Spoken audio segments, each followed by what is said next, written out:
हाय students, आज का lecture very most IMP enthalpy lattice enthalpy.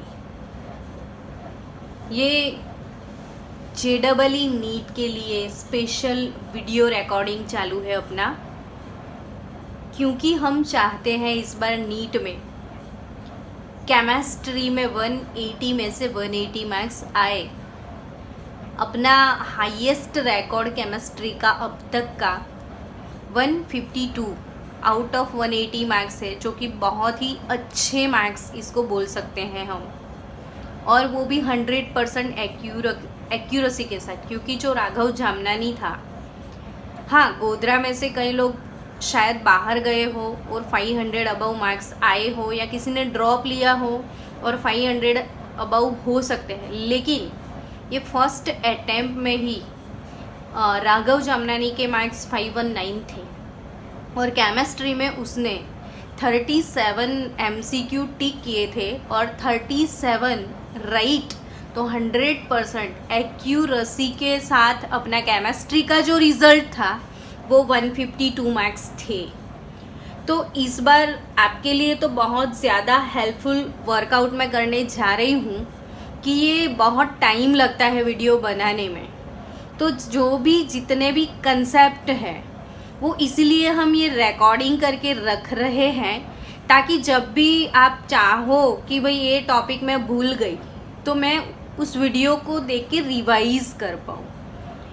तो सबसे पहले ये वीडियो बनाने का यही एक रीज़न है कि आप बार बार उसको रिवाइज करते रहोगे तो भूल नहीं जाओगे। और जब 12th ख़त्म करने के बाद जब 11th भूल जाते हैं बच्चे, तो ये घर पे बैठ के भी आप रिवीजन कर लो तो सारे टॉपिक आपके रिवाइज हो जाए। तो पूरे एफर्ट के साथ हम एक एक टॉपिक कवर किए जा रहे हैं। पूरा थर्मोडाइनामिक, उसके बाद पूरा इक्विलिब्रियम चैप्टर आपको मिलने वाला है। फिर उसके बाद हम जितने भी नीट के हाइलाइटर टॉपिक्स हैं वो करेंगे। बाद में बहुत सारे MCQ, क्योंकि वो MCQ भी अगर मैंने टॉपिक पढ़ा दिए तो उसके रिगार्डिंग वो कैसे MCQ आते हैं। जैसे अब तक मैंने लेटिस एंथैल्पी नहीं, वो बॉन्ड एंथैल्पी, फिर फॉर्मेशन एंथैल्पी, वो सब सिखाए। तो उसके क्वेश्चंस भी, प्रॉब्लम सॉल्व भी किए थे हमने। तो भी ज़्यादा प्रैक्टिस के लिए आपको बहुत सारे MCQ करने पड़ेंगे, तब जाके आपको प्रिपरेशन हो सकता है। तो अभी आज हम क्या पढ़ने वाले हैं, लेटिस एंथैल्पी। अब जिसने सॉलिड स्टेट चैप्टर पढ़ लिया हो उसको लेटिस क्या है वो समझ में आ सकता है। सोडियम क्लोराइड की बात करें तो सॉल्ट केक जो होता है, वैसे हमारे घर में सॉल्ट पाउडर फॉर्म में आता है, लेकिन ओरिजिनली सॉल्ट पाउडर फॉर्म में तो होता नहीं है, उसका बड़ा सा एक वो केक सा होता है। तो मोस्ट प्रोबेबल जो आयोनिक कंपाउंड होते हैं वो लेटिस बनाते हैं। तो वो लेटिस कैसे बनता है, तो हम एक एग्जाम्पल लेते हैं सोडियम क्लोराइड का। तो सोडियम क्लोराइड जो कि सॉलिड कैसे बनता है, तो हमारे पास है सोडियम गैस प्लस आयन, तो Na+। क्योंकि हम जानते हैं जो भी सॉलिड सब्सटेंस होता है वो गैसियस स्टेट में ही इलेक्ट्रॉन लूज करता है। तो जब भी हमारे पास आयन्स आते हैं ना, तो वो गैसियस स्टेट में होते हैं। वैसे क्लोराइड माइनस आयन, तो वो भी गैसियस आयन। अब ये पॉजिटिव गैसियस आयन और नेगेटिव गैसियस आयन, तो ऐसे बहुत सारे सोडियम और बहुत सारे क्लोराइड जो होते हैं वो 3D अरेंजमेंट बनाते हैं। तो बहुत सारे नेगेटिव, बहुत सारे पॉजिटिव मिल के जो एक 3D अरेंजमेंट क्रिएट होता है, और वो 3D अरेंजमेंट डिफरेंट शेप की वजह से डिफरेंट ज्योमेट्रिकल शेप वाले हमको लेटिस मिलते हैं। तो यहाँ पे जो सोडियम प्लस और क्लोरीन माइनस जो गैसियस एटम मिल के लेटिस बनाते हैं और उसी टाइम एनर्जी रिलीज होता है, क्योंकि ये अनस्टेबल होते हैं थोड़े बहुत और ये स्टेबलाइज करने जा रहे हैं, तो वो स्टेबल की तरफ मूव होते हैं। तो जो भी चीज़ें स्टेबल होना चाहती है वो एनर्जी लूज करेगी। आपने बहुत दिन से खाना नहीं खाया है तो आपके पास एनर्जी नहीं है, तो आप ऐसे के ऐसे वो खटिया में स्टेबल पड़े रहोगे, कुछ कर नहीं पाओगे। लेकिन बहुत ज़्यादा एनर्जी है तो आप ऐसे ही कूदम कूदी करते रहोगे, अनस्टेबल रहोगे।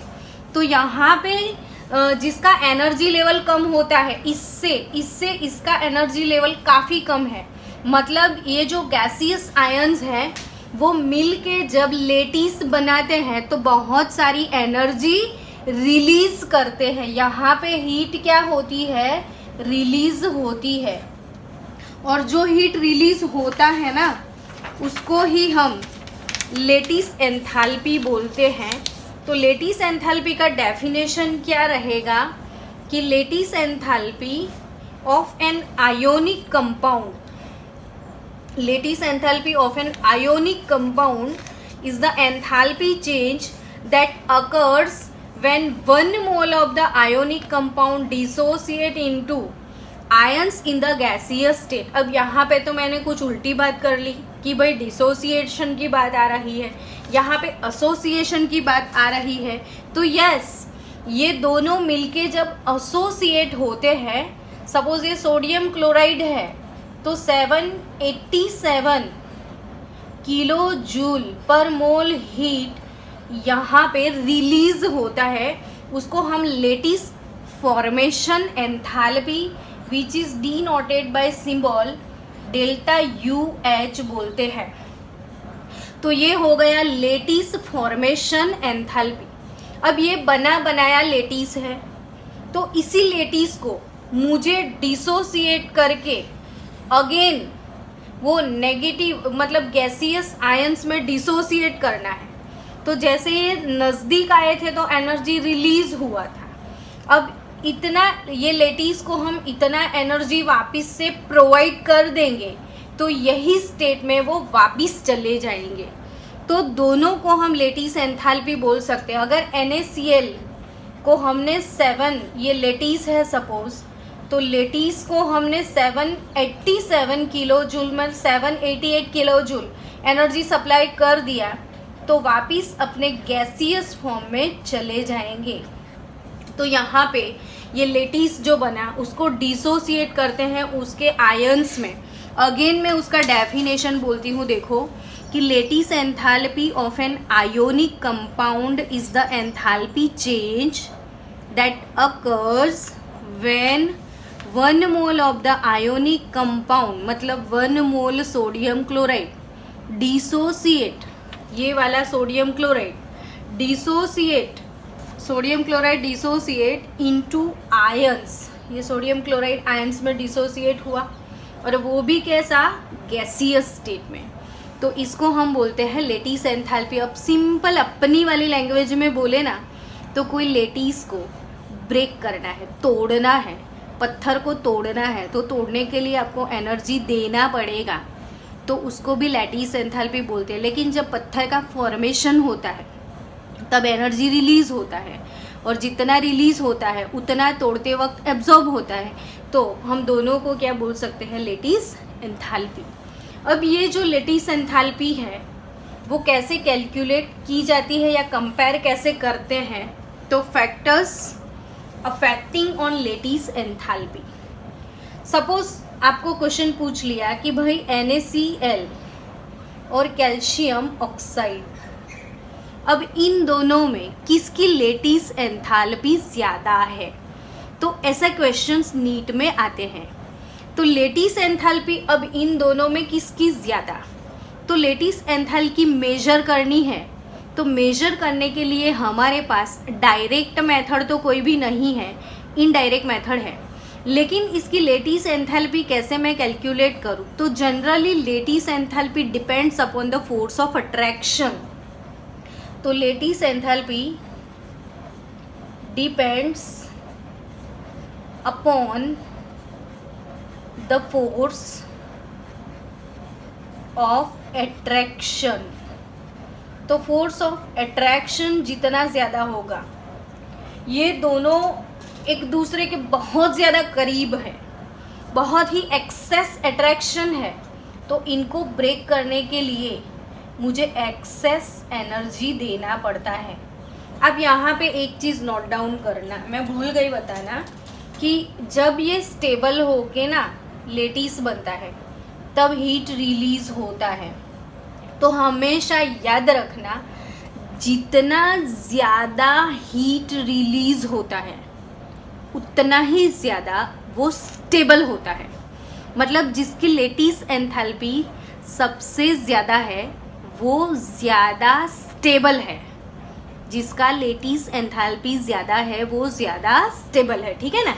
अब NaCl और CaO दोनों में लेटिस एंथैल्पी किसका ज़्यादा है, तो इन दोनों का लेटिस एंथैल्पी कैलकुलेट करने के लिए फोर्स ऑफ अट्रैक्शन जानना पड़ेगा।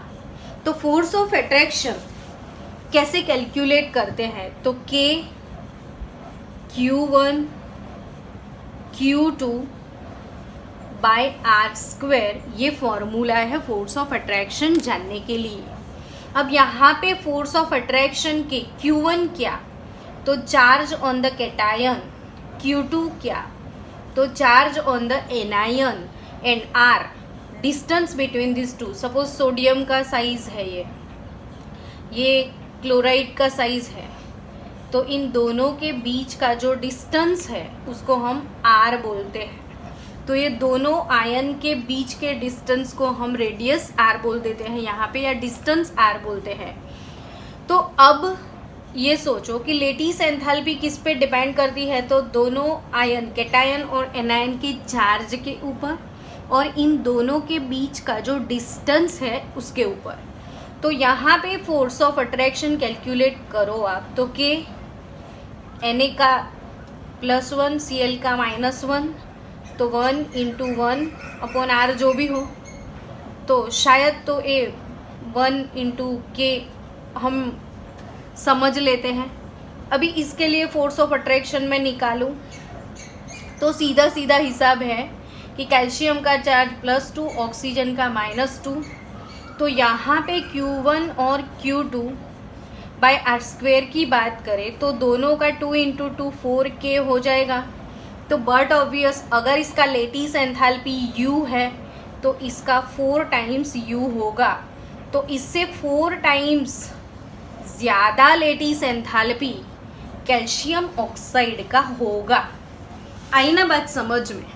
तो यहाँ पे NaCl से ज़्यादा लेटिस एंथैल्पी किसकी है, कैल्शियम ऑक्साइड की, क्योंकि दोनों का चार्ज बहुत ज़्यादा है। अब आपको कोई बोल दे NaCl MgCl2 और AlCl3, सपोज इन तीनों की लेटिस एंथैल्पी के बारे में आपसे किसी ने पूछ लिया, तो आप कैसे देखोगे, सॉरी MgCl2, तो यहाँ पे charge NaMg Nathalal master Aligarh station याद आया अपना, ये सेकेंड पीरियड है। तो पीरियड में जैसे हम मूव होते हैं लेफ़्ट टू राइट तो साइज़ छोटा हो जाता है ना। तो यहाँ पे एल्यूमिनियम का वैलेंसी भी 3 होगा तो साइज़ और भी छोटा होगा। ये +1 है, ये +2 है, ये +3, तो जैसे जैसे वैसे भी ये छोटा है और फिर 3 इलेक्ट्रॉन लूज़ कर देगा और भी बहुत छोटा हो जाएगा। तो ये बहुत Cl तो दोनों में कॉमन है, तो यहाँ पे ये जो R है सबसे छोटा इसका है। अब सोचो कि R इन्वर्स रिलेशन में है, अब R का वैल्यू डिक्रीज हुआ तो फोर्स ऑफ अट्रैक्शन वैसे भी इंक्रीज हुआ, तो यहाँ पे सबसे ज़्यादा फोर्स ऑफ अट्रैक्शन होगा। प्लस चार्ज देखो तो +1 +2 +3, अब फॉर्मूला अप्लाई करो Q1 Q2, तो 1 × 3 1 × 2 और 1 × 1, तो इसका 1 इसका 2 इसका 3, तो लेटिस एंथैल्पी बट ऑब्वियस है सबसे ज़्यादा किसका होगा, AlCl3 का। प्लस यहाँ पे रेडियस भी बहुत कम है मतलब डिस्टेंस भी बहुत कम है। तो ऑब्वियसली सबसे ज़्यादा लेटिस एंथैल्पी के बारे में सोचो तो सोडियम क्लोराइड से ज़्यादा मैग्नीशियम क्लोराइड और इससे भी ज़्यादा AlCl3 की होगी। लेटिस एंथैल्पी के बारे में और एक आपको किसी ने बोल दिया कि LiF और LiBr, तो इन दोनों में किसका लेटिस एंथैल्पी ज़्यादा होगा। तो LiF और LiBr की बात करें तो दोनों में लिथियम कॉमन है, तो यहाँ पे लिथियम दोनों में कॉमन है। चलो फ्लोरीन देखो तो फ्लोरीन तो छोटा सा है और यहाँ पे ब्रोमीन बड़ा सा है, तो दोनों में से इसका R छोटा है, इसका R ज़्यादा है। तो जिसका यहाँ पे बाकी की सब चीज़ें कॉमन है, चार्ज वगैरह सब कॉमन है, तो R डिक्रीज़ होगा तो लेटिस एंथैल्पी इंक्रीज़ होगा। तो यहाँ पे लिथियम फ्लोराइड का लेटिस एंथैल्पी जो है वो लिथियम ब्रोमाइड से ज़्यादा होगा। तो अल्टीमेटली फिर से आप एक बार समझ लो कि लेटिस एंथैल्पी जो है वो कैलकुलेट फोर्स ऑफ अट्रैक्शन से होती है, और force of attraction between two ions is K(Q1 Q2) by R²। अब लेटिस एंथैल्पी कैलकुलेट कैसे करी थी सोडियम क्लोराइड की। तो लेटिस एंथैल्पी कैलकुलेशन करने के लिए बॉन हेबर साइकिल बनाया गया था। तो Born Haber cycle for calculation of lattice enthalpy of sodium chloride, ये वाला एग्जाम्पल हम सॉल्व करते हैं। तो समझते हैं यहाँ पे कि बॉन हेबर साइकिल कैसे यूज़ किया गया था, और यहाँ से JEE नीट में आपको MCQ आएंगी। तो ऐसे MCQ मस्ती से आ सकते हैं। तो यहाँ पे बहुत बार ऐसे MCQ पूछे भी है, तो आपको समझ लेंगे ना एक बार पूरा टॉपिक, तो कोई सा भी MCQ आए उसमें कोई दम नहीं है। तो बॉन हेबर साइकिल समझते हैं। तो बॉन हेबर साइकिल अब किसने दिया था, तो मैक्स बॉर्न और फ्रीज हेबर दोनों ने मिल के दिया था 1919 में। ईयर भी अच्छा है ना। तो in the year of 1990 max born और फ्रिट्ज हेबर, और इन दोनों ने मिला के ये कैलकुलेशन लेटिस एंथैल्पी का हमको सिखाया था। एक सिंपल सा एग्जाम्पल लिया था, Na सॉलिड क्लोरीन गैस बनता क्या है, तो हाफ मोल क्लोरीन गैस, और बनेगा क्या, NaCl। अब आपको ये लगेगा कि इन दोनों को मिला के NaCl बनता है, तो वो तो लेटिस एंथैल्पी नहीं, तो नहीं। लेटिस एंथैल्पी में क्या था कि सोडियम गैस वाला कैटायन और गैसियस फेज का एनायन, तो Na+ और क्लोराइड माइनस गैसियस फेज के दो जो रेडिकल एक दूसरे के नज़दीक आके जो हीट रिलीज करते हैं, इसको हम लेटिस एंथैल्पी बोलते हैं। लेकिन यहाँ पे क्या चीज़ है, देखो कि सोडियम सॉलिड एक एलिमेंट्री स्टेट है, रूम टेम्परेचर पे स्टेबल है सोडियम सॉलिड, तो इसको स्टैंडर्ड फॉर्म बोलते हैं।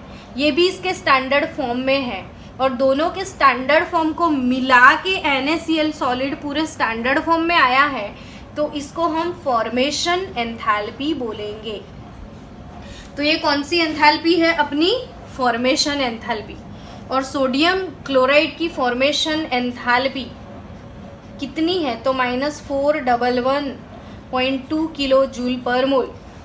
तो इसकी फॉर्मेशन एंथैल्पी कितनी है, -411.2 किलो जूल पर मोल। अब एक्चुअली पूरा सोडियम क्लोराइड कैसे बनता है वो एक साइकिल से समझते हैं। Na solid half Cl2 gas gives NaCl solid, यहाँ पे फॉर्मेशन एंथैल्पी है। अब ये जो फॉर्मेशन कैसे होता है, तो सॉलिड स्टेट में तो होता नहीं है, तो सॉलिड स्टेट से हमको गैसियस फेज में जाना पड़ता है। तो अगर आप सॉलिड से गैस में जाते हो तो इसको हम सब्लिमेशन बोलते हैं, तो यहाँ पे सब्लिमेशन एंथैल्पी प्रोवाइड करनी पड़ेगी। सॉलिड से सीधा गैस तो सब्लिमेशन, और उसके लिए जो हीट दिया जाता है उसको सब्लिमेशन एंथैल्पी।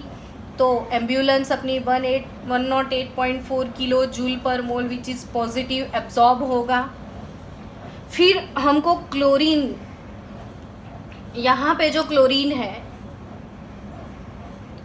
वो क्लोरीन के बीच में बॉन्ड है, हमको तो सिर्फ क्लोरीन चाहिए, तो मुझे ये बॉन्ड को तोड़ना पड़ेगा। तो इसको बॉन्ड डिसोसिएशन एनर्जी बोलते हैं, बॉन्ड को ब्रेक करते हैं। तो वो कौन सा एनर्जी है? अपना बॉन्ड डिसोसिएशन एनर्जी D/2, क्योंकि वो डाई एटॉमिक मॉलिक्यूल है। तो वो enthalpy plus 121 kilo joule per मोल है, पर मोल क्योंकि ये हाफ मोल है। तो पर मोल 242 था, अभी हाफ मोल है तो वो आधा हो गया 121 किलो जूल। तो यहाँ पे क्लोरीन गैस मुझे मिल गया। अब ये सोडियम गैस क्लोरीन गैस करेंगे क्या ये दोनों? तो कि सोडियम गैस को अपना एक इलेक्ट्रॉन लूज करना है और Na+ कैटायन बनाना है। तो कोई भी गैसियस न्यूट्रल एटम एक इलेक्ट्रॉन लूज करता है तो वो वाली प्रोसेस को हम आयोनाइजेशन बोलते हैं। तो यहाँ पे ionization enthalpy plus 496 kilo joule per mole होता है। अब सोडियम का आयोनाइजेशन हो चुका, उसने इलेक्ट्रॉन रिलीव कर दिया। उस वाले इलेक्ट्रॉन को गेन कौन करेगा? अपना क्लोरीन। तो ये वाला इलेक्ट्रॉन यहाँ पे गेन हो चुका है, इसने बना दिया Cl- गैस बना दिया। तो क्लोरीन ने इलेक्ट्रॉन गेन किया, तो इसको इलेक्ट्रॉन गेन एंथैल्पी बोलते हैं, और वो है 348.6। ये रिलीज होगा तो ये माइनस होगा, इलेक्ट्रॉन गेन एंथैल्पी रिलीज होता है। आयोनाइजेशन एंडोथर्मिक होगा, ये एक्सोथर्मिक होगा। अब दो रेडिकल मिल गए, तो इन दोनों को मिला के NaCl सॉलिड बनने वाला है।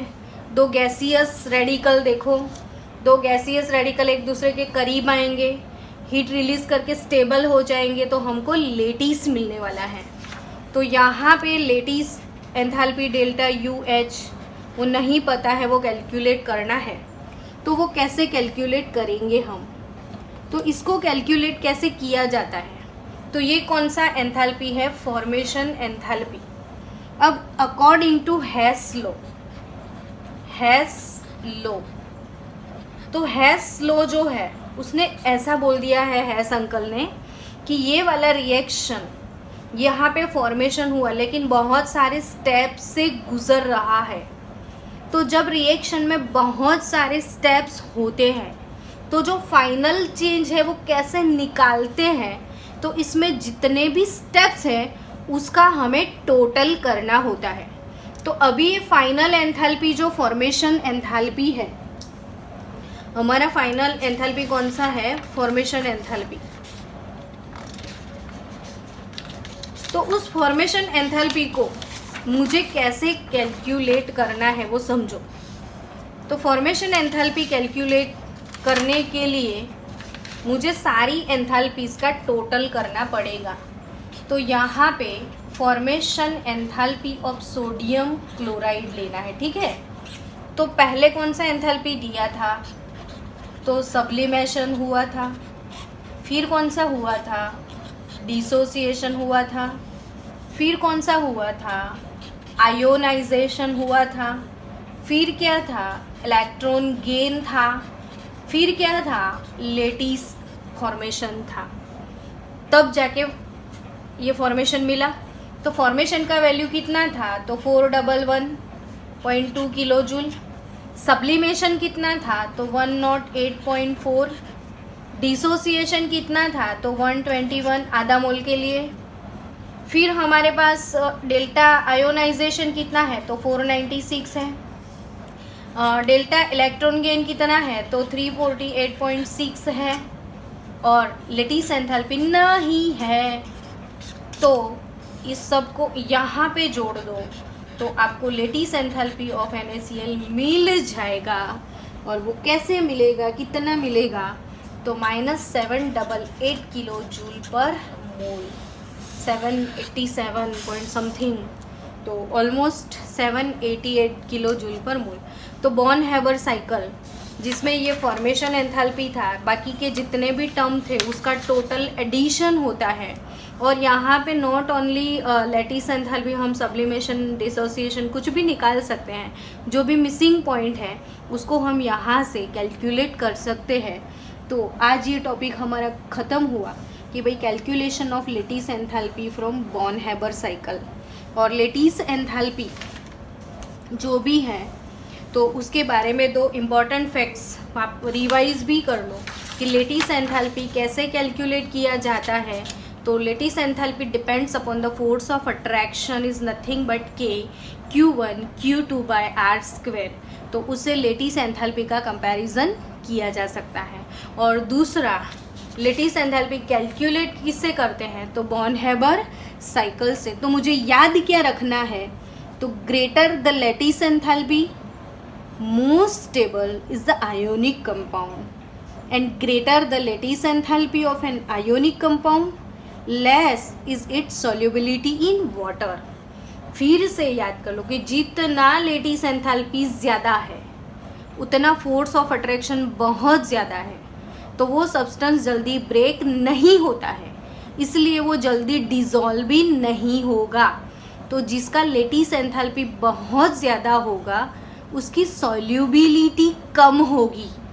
लेटिस एंथैल्पी ज़्यादा होगा, उसकी सॉल्युबिलिटी कम होगी क्योंकि स्टेबिलिटी बहुत ज़्यादा होगी। जो जितना स्टेबल है वो जल्दी नहीं टूट सकता, तो वो जल्दी डिज़ोल्व भी नहीं हो सकता। Thank you so much. अब इसके बाद का नेक्स्ट लेक्चर हम पढ़ने वाले हैं hydration enthalpy with enthalpy of solution. तो ये बहुत ही बड़ा टॉपिक कवर हुआ है।